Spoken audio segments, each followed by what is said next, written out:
The story you are about to hear is true.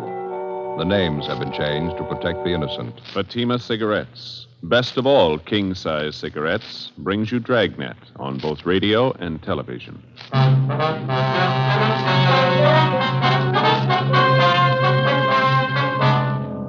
You're a detective sergeant. You're assigned a homicide detail. A 39-year-old housewife disappears suddenly. There's no explanation for it. 5 days later, evidence of possible foul play is uncovered. Your job, investigate. Fatima, America's first largest-selling blended cigarette. Now, best of all king-size cigarettes. Prove it yourself today. Compare Fatima with any other king-size cigarette. 1. Fatima's length filters the smoke 85 millimeters for your protection. 2. Fatima's length cools the smoke for your protection. 3. Fatima's length gives you those extra puffs, 21% longer than standard cigarette size. And in Fatima, you get an extra mild and soothing smoke, plus the added protection of Fatima quality. Definitely the best quality in its class, but the same price as the cigarette you're now smoking. Buy Fatima in the bright, sunny yellow pack. Best of all king-size cigarettes.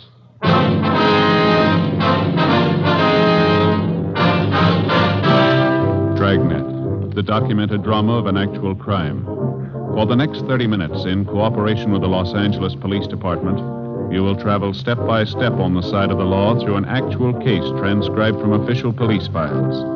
From beginning to end, from crime to punishment, Dragnet is the story of your police force in action. It was Wednesday, September 15th. It was hot in Los Angeles. We were working the day watch out of homicide. My partner's Ed Jacobs. The boss is Thad Brown, chief of detectives. My name's Friday. I was on the way back from lunch, and it was 12:56 p.m. when I got to room 42. Homicide. Hi, Joe. Waiting for you. Hi, Ed. Al, here you got something for us, huh? Mm-hmm. Here's the report right here. Gardner by the name of Abbott called in day before yesterday. Chester Abbott said his wife disappeared from their home out in the valley Thursday night. He says he thinks she left him. Well, happens every day. Not this way, it doesn't. Walsh and I went out to talk to the man yesterday. His story doesn't make too much sense. How you mean, Al? None of his wife's clothes are missing, none of her luggage. She even left her pocketbook behind, full of money.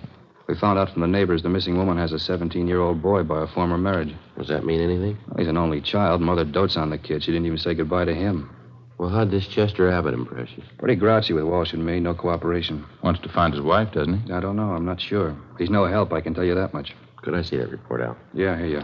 Thank you.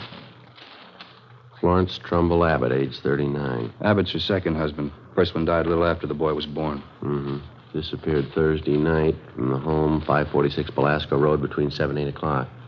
Well, when did Abbott call in to notify you? Monday afternoon. Told us he thought his wife might have been spending the weekend with her sister. When he found out she wasn't, he called us. Mm-hmm. You meet the boy when you were out there? Yeah, that's another thing. How do you mean? The kid came riding up on a bike when we were talking to one of the neighbors. We tried to talk to him, but the old man came out and hustled the boy into the house. Then he started chewing us out. Well, what's his trouble? Told us it was our job to find his wife, not to go prying into his stepson's affairs. That's a new slant. Well, how about the woman's friends and relatives? They've been checked out yet, Al? Walsh is on it now. Don't think he's had much luck contacting him so far. I'll tell you the truth, I don't like the looks of it. Yeah. Mrs. Abbott have any other relatives here? I mean, besides a sister and 2 aunts? Yeah, I got the list right over here. Sure wish we had a chance to talk to that boy. Notice anything else out of the way about Mr. Abbott, Al? Well, I don't know. Here's that list, Joe. Oh, thank you. Abbott was upset, all right. I don't know, though. He didn't exactly strike me as reacting the way a normal man reacts when his wife's disappeared. Well, how about a copy of this report? You got one to spare? Yeah, sure. Just a minute. Yeah. Missing persons, Barghetti. That's right. This is Barghetti speaking. Who's that? Oh, yeah. Yeah, sure. About what? All right, good. 4 o'clock? Fine. All right, son. Goodbye. Well, that was the boy I was telling you about, Mr. Abbott's stepson. What do you want? He wants to talk to us. Sounded worried. About his mother? He thinks something's happened to her. In police work, missing persons detail is not a department separate in itself. It's organized as a part of homicide division. When the possibility of homicide arises in the course of handling a case, missing persons immediately turns the matter over to homicide officers for investigation. When we got the call from the Abbott boy, we automatically took over. According to Al Barghetti, The boy said he suspected his stepfather and he didn't want him to know of any meeting between him and police officers. At 3:15, Ed and I left the office and drove to the meeting place designated by the boy, the Dairyland Fountain and Coffee Shop near the corner of Fairfax and Hollywood Boulevard. We got there at 3:50 p.m. At 8 minutes past 5, the Abbott boy still had not arrived. We waited another 15 minutes, and then we left and drove out to the valley and pulled up in front of the main gate to the Abbott nursery on Belasco Road. The house itself was set well back on the property, which covered about 5 acres of ground. The entire nursery was surrounded by a 6-foot chain-link fence, and it looked like every available foot of ground inside was planted with some kind of flower or shrub. Mr. Abbott met us at the gate. He had 3 full-grown mastiffs with him. He held them on a chain. Yes, what do you want? Police officers, you Chester Abbott? That's right. What do you want? Well, if you can get those dogs quiet for a few minutes, we'd like to ask you some questions. Pretty busy now. Can't you come back tomorrow? No, it's important, Abbott. We'd like to talk to you now. All right, if you have to. Fred, Simon, get down there. You two, Joe. Quiet. I said quiet. All right. Now, what do you want? Mind if we come inside, sir? These watchdogs of mine are pretty vicious. We can talk here at the gate. All right. We've been assigned to look into your wife's disappearance, Abbott. This is my partner, Sergeant Jacobs. My name's Friday. Mm-hmm. Find out anything about my wife yet? Nothing definite, no. Thought maybe you could help us. Mind telling us exactly what happened the night she disappeared? What do you mean, what happened? Well, when did you see her last? When did you first notice she was gone? Well, we had dinner Thursday night about 7 o'clock, then I laid down for a nap. Florence went out on the front porch for some air. I woke up a little before 8 o'clock and went outside to look for her. She was gone. No one saw her leave, Mr. Abbott? Not that I know of. Maybe one of our neighbors. You can ask them. They seem to know everybody's business. How about your stepson? Wasn't he home Thursday night? Bruce? No, he went out to a show with some other kids. When did he get back from the show, you remember? About 10 o'clock, I think. Why? Where's the boy now, Abbott? Who are you looking for, my wife or stepson? Both of them. Where is he? Gone. I took him over to my sister's in Alhambra. He'd been feeling bad since his mother disappeared. Figured the change would do him good. Well, when did you take him over to your sister's? This afternoon. What's that got to do with it? I'd like to talk to him. No, you can't. You won't allow it. The boy's too upset right now, and I can't allow I'm it. afraid you're going to have to allow it, Abbott. Listen, mister. You can get off this property right now if you're going to get fresh with me. No cops giving me any sass. Get down there, honey. Quiet. Nobody's giving you sass. We want to talk to your stepson, that's all. He might be able to give us a lead on the whereabouts of your wife. And I say you can't see the boy. You've been looking for Florence for a week, and you haven't found a thing. I'll get somebody else to look for her. It's my business anyway, nobody else's. It's our business if anything happened to her. What are you talking about? You better get your coat, Abbott. I'd like to talk to you downtown. Come through that gate, and I'll let these dogs go. We'd hate to shoot him, mister. Wait, what are you trying to prove anyhow? What do I have to go downtown for? I'll tell you when we get there. Now get your coat. Chester Abbott turned, made his way up the path and into the house. A few minutes later, he came out, closed the gate behind him, and got into our car. On the way back downtown, he talked pleasantly about the weather, the nursery business, and his dogs. When we got to the office, we found out the reason for his sudden change in temperament. His lawyer was waiting for us at the door. We tried to interrogate Abbott, but the lawyer objected to just about every question we asked. It was hopeless, and we knew it, and so did the lawyer. We released Abbott, but not before we got the name and address of his sister in Alhambra, where the stepson, Bruce, was supposedly staying. After Abbott and his lawyer left, Ed and I signed out of the office and drove to Alhambra to check on the boy. Forgetty sure had this one pegged. Real sleeper. Yeah. I'd like to know how the stepson missed that date with us this afternoon. The boy called us from the house. Stepfather could have overheard him. Yeah, it's possible. Sister's house ought to be along this block, shouldn't it? Let's see. 1408, 06. Yeah, there it is. Gray Cottage, 1402. Okay, let's pull up here, huh? Right.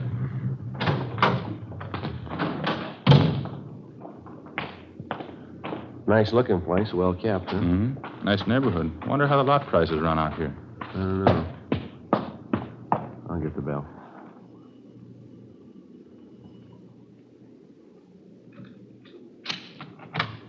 Yes, what is it? Police officers, ma'am. You Miss Abbott? Yes, Helen Abbott. Why? Well, we talked to your brother earlier today, Miss Abbott. He said he brought his stepson, Bruce, over here to stay a while. We'd like to see him if we could. Bruce? Well, yes, he was here until about an hour and a half ago. I went to the store, and when I came back, he was gone. You any idea where we can find him, Miss Abbott? Well, I telephoned my brother Chester just before you came to the door. Bruce isn't there. Yes, ma'am. Do you mind if we came in and looked around, Miss Abbott? Won't take long.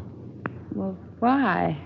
I told you Bruce isn't here. It's the truth. There's no reason to lie about it, is there? Oh, no, ma'am. It's not that. Well, then what is it? No reason for me to lie to you. How about your brother? We went in and looked the house over from one end to the other. There wasn't a trace of the boy. We drove back to the Abbott nursery and satisfied ourselves the boy wasn't there. Meantime, the home of Chester Abbott's sister in Alhambra was kept under constant surveillance. No one came or went. The next morning, when Ed and I checked in for work as usual at 8 a.m., we met with Sergeant Al Bargetti. Well, I had half an idea there might be something wrong. What makes you so positive, Bill? That's just it, Al. We're not positive. It's the whole setup, I guess. Smells bad. How do you mean, for instance? Well, Abbott's lawyer, for one thing. If a man's innocent, he doesn't have his lawyer sit with him and tell him not to answer any questions. Yeah? Number two, the kid's phone call. He didn't show up for that date. You figure. I don't know. Could be he doesn't get along with his stepfather. Happens, you know. Maybe he's trying to get back at him for something or other. Yeah, that could be. Why is Abbott hiding him out then?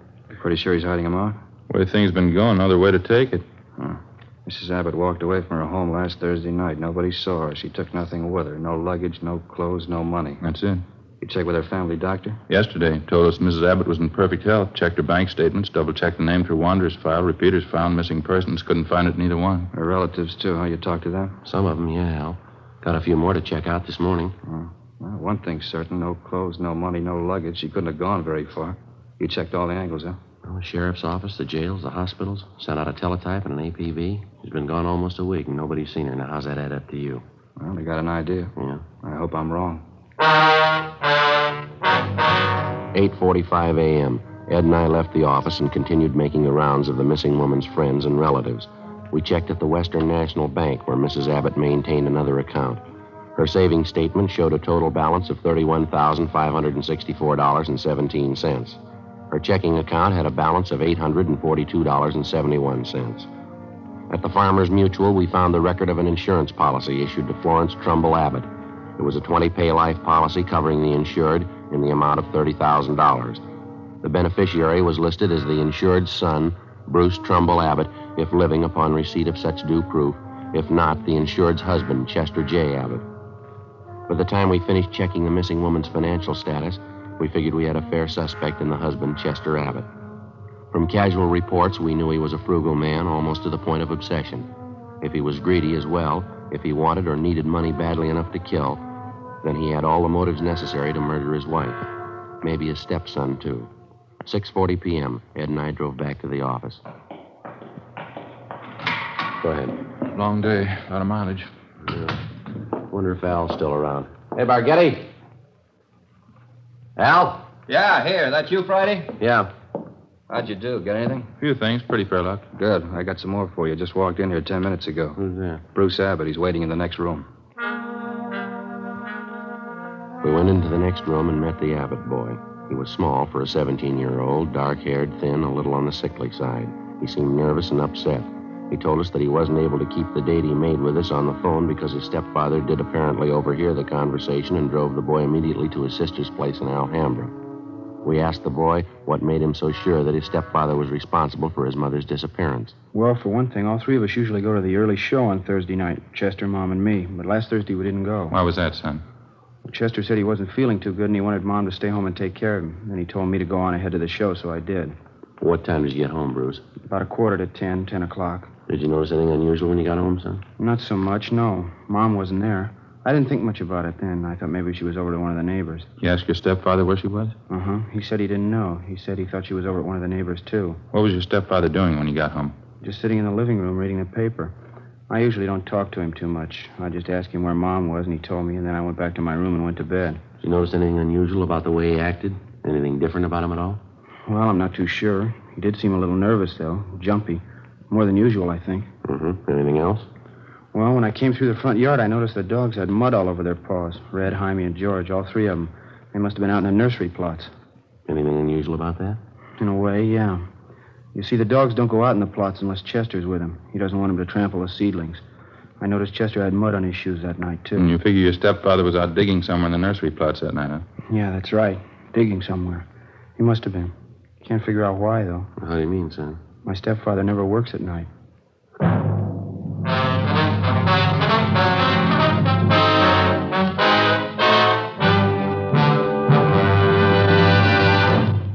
You are listening to Dragnet, authentic stories of your police force in action.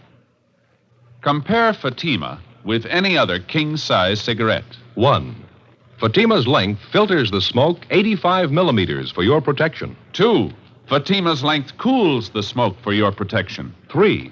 Fatima's length gives you those extra puffs, 21% longer than standard cigarette size. And in Fatima, you get an extra mild and soothing smoke, plus the added protection of Fatima quality. To show our confidence in Fatima, We make this money-back guarantee to every king-size cigarette smoker. Buy a pack of Fatimas. Enjoy Fatima quality, extra mildness, and superbly blended tobaccos. If you're not convinced Fatima is better than the king-size cigarette you're now smoking, just return the pack and the unsmoked Fatimas before August 1st, 1952, and we'll give you your money back plus postage. Fatima, Box 37, New York 1. Remember, each king-size Fatima gives you an extra mild and soothing smoke, plus the added protection of Fatima quality. Switch to Fatima today. Best of all, king-size cigarettes.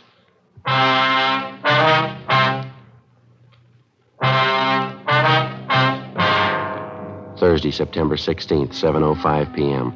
We continued talking to the missing woman's 17-year-old son, Bruce Abbott.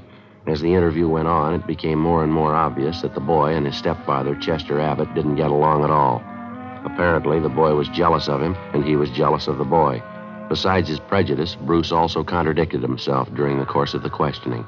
7:15 p.m., the interview went on. I understand that all right, son, but you say you can't think of any reason why your father'd be out working in the nursery plots that time of night? No, sir, I can't. I don't know how he'd get any work done. None of the plots are even lighted, only the greenhouses. Well, is it possible he could have gotten that mud on his shoes working in one of the greenhouses? No, sir, I don't see how. All the paths in the greenhouses are graveled. It's my job to see they're kept graveled. I know they weren't muddy because I fixed them the day before. Mm-hmm. Well, what do you think it means, Bruce? I don't know. I don't want to think about it. I just know he's done something. He's done something to her. Did your father, that is your stepfather, give you any reason for keeping you away from the police officers that came to your house? I mean, the first two officers who showed up?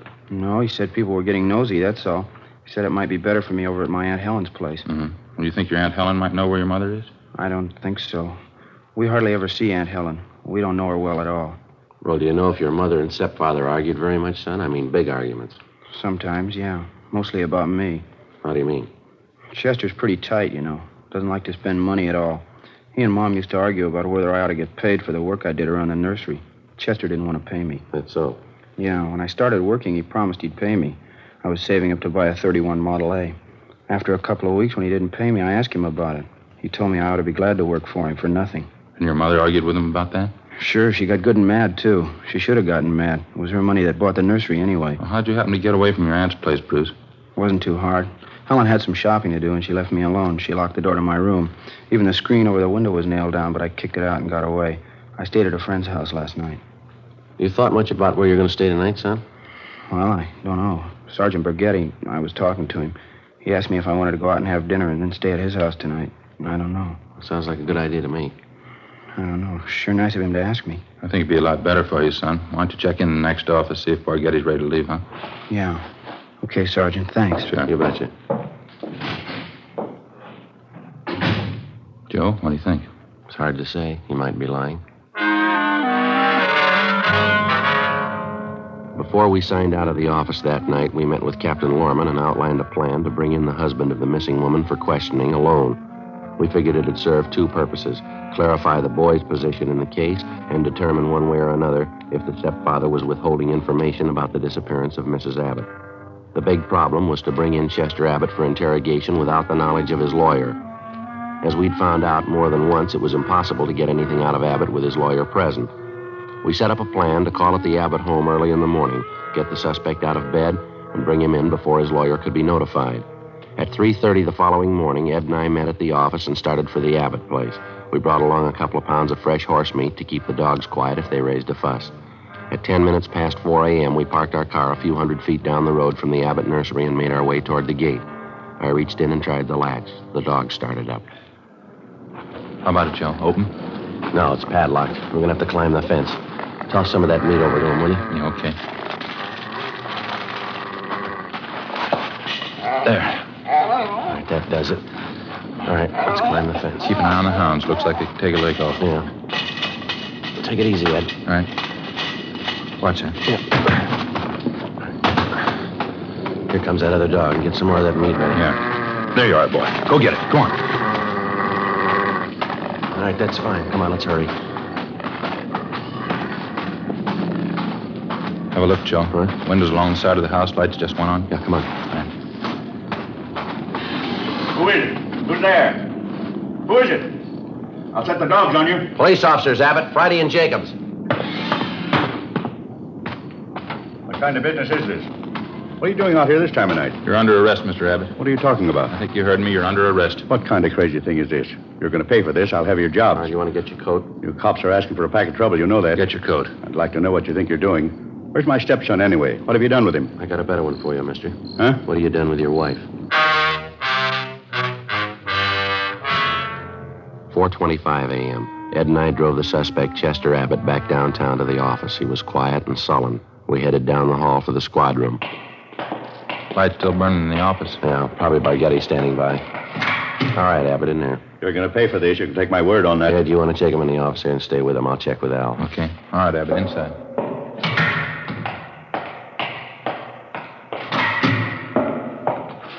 Joe, you bring him in? Yeah, he's next door. Ed's with him. Tough. Somebody must have seen you. No, I don't think so. They must have. Why? What do you mean? Abbott's lawyer, he's sitting in the next room. How the lawyer had been notified, we couldn't be sure.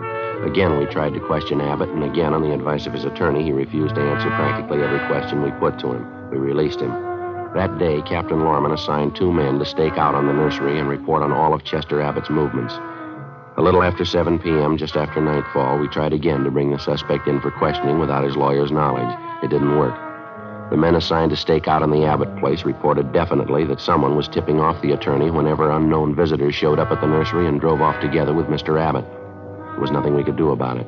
The following morning, Al Bargetti came up with a lead. Had a long talk with the boy last night. Think he came up with a pretty fair lead. How's that? The old man's responsible. We know there's only one way we'll get a conviction. Yeah? Find the body and enough evidence to tie him in. Yeah, well, where do we start looking? In a new rose bed. It's next to one of the greenhouses in Abbott's nursery. Boy tell you this? Yeah, seems to make sense.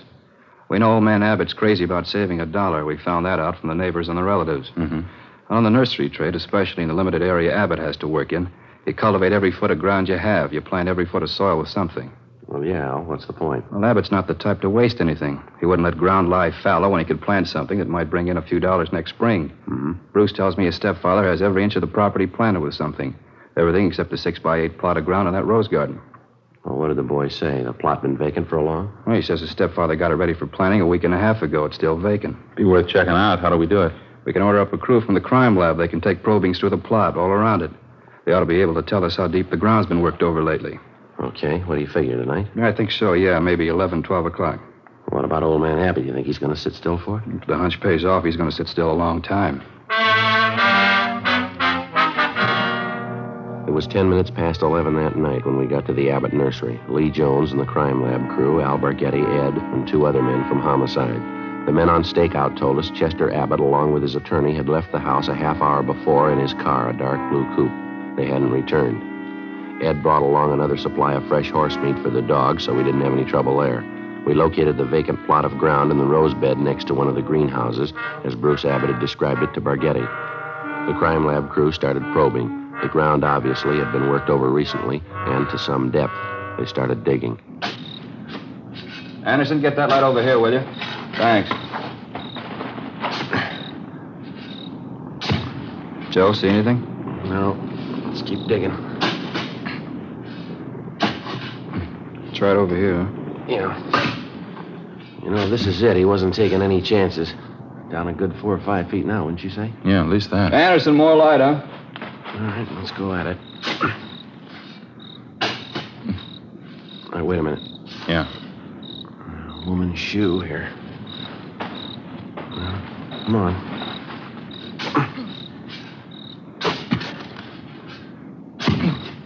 Just a minute. Yeah, that's it. The shoulder there. It's a body. Well, it paid off, Al. The boy had it figured. Yeah. Too bad he was right.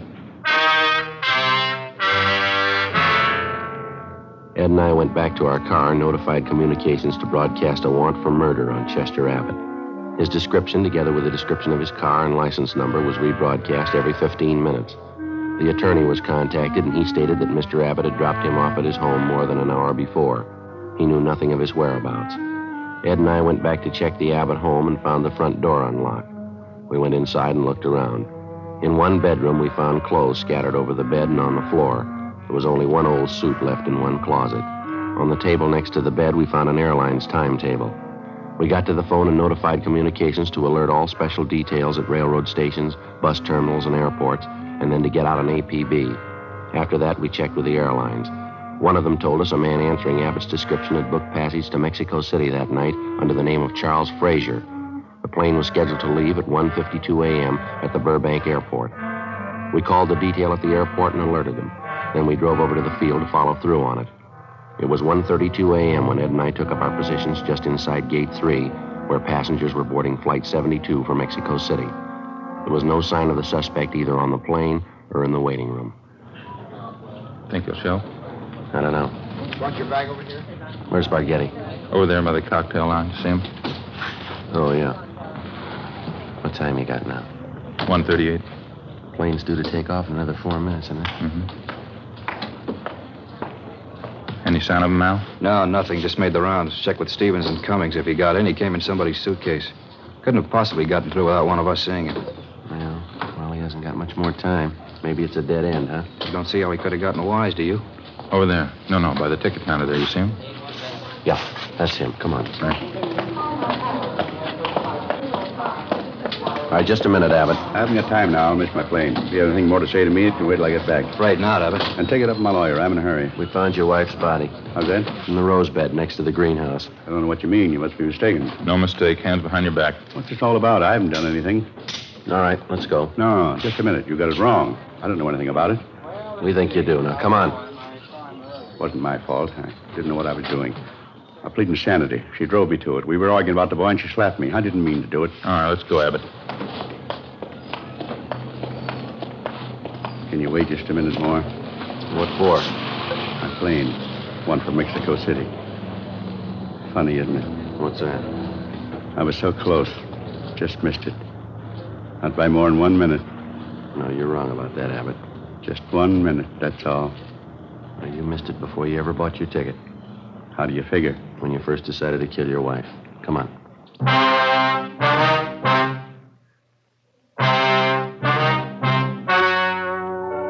The story you have just heard was true. The names were changed to protect the innocent. On December 19th, trial was held in Superior Court, Department 89, City and County of Los Angeles, State of California. In a moment, the results of that trial. Now, here is our star, Jack Webb. Thank you, George Fenneman.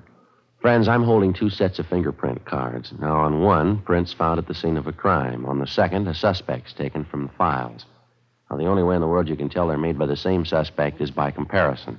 If you'll compare Fatima with any other king-size cigarette, you'll find Fatima's length filters the smoke, 85 millimeters, for your protection.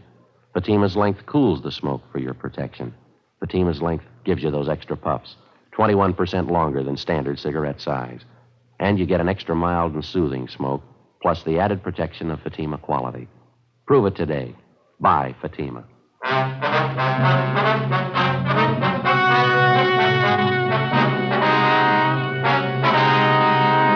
Chester Vernon Abbott was tried and convicted of murder in the first degree.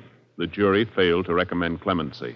Abbott was executed in the lethal gas chamber at the State Penitentiary, San Quentin, California.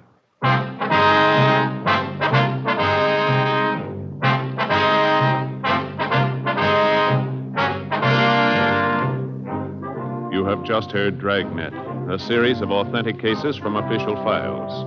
Technical advice comes from the Office of Chief of Police W.H. Parker, Los Angeles Police Department. Technical advisors Captain Jack Donahoe, Sergeant Marty Wynn, and Sergeant Vance Brasher. Heard tonight were Barney Phillips and Herb Ellis. Script by Jim Moser. Music by Walter Schumann. Hal Gibney speaking. Fatima Cigarettes, best of all king-size cigarettes, has brought you Dragnet, transcribed from Los Angeles.